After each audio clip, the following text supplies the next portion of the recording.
అమరావతి భూములకు సంబంధించి తెలుగుదేశం నాయకులు కూడా ఎదురు తిరుగుతున్నటువంటి అంశం సాక్షి హైలైట్ చేసింది.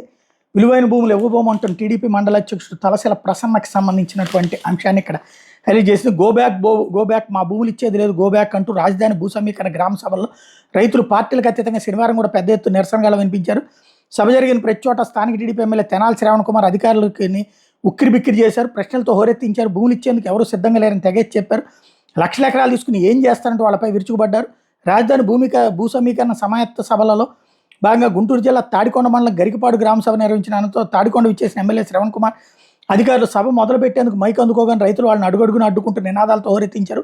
భూ సమీకరణ పేరుతో రైతులు పొట్టగొట్టేందుకు టీడీపీ కూటమి ప్రభుత్వం యత్నిస్తోంది తీవ్రస్థాయిలో మండిపడ్డారు. నిడుముక్కల్లో కూడా సేమ్ పరిస్థితి అయింది.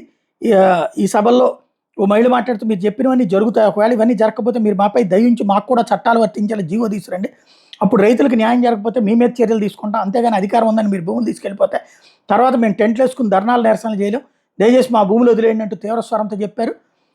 ఎమ్మెల్యే మాట్లాడుతూ గతంలో 33,000 ఎకరాలు తీసుకునే దానికి రైతులు ప్లాట్లు ఇతర అవసరాలకు 60% భూమి పోగా మిగిలిన భూములు అభివృద్ధి చేస్తున్నారు. అది చాలదు కనుక పెద్ద సంస్థలకు ఇచ్చేందుకు ల్యాండ్ బ్యాంక్ కోసం సమీకరణ చేస్తున్నారని చెప్పడంతో రైతులు మండిపడ్డారు. దీంతో భూములు ఇచ్చేందుకు రైతులు ససేవరు అంటుండడంతో అధికారులు ప్రజాప్రతినిధులు బరి తెగించి భూ సమీకరణకు అనుకూలంగా తీర్మానాలు చేసినట్టు తమకు అనుకూలమైన వారితో సంతకాలు పెట్టించుకుంటూ నివేదికలు సిద్ధం చేస్తున్నారంటూ ఆగ్రహం వ్యక్తం చేశారు.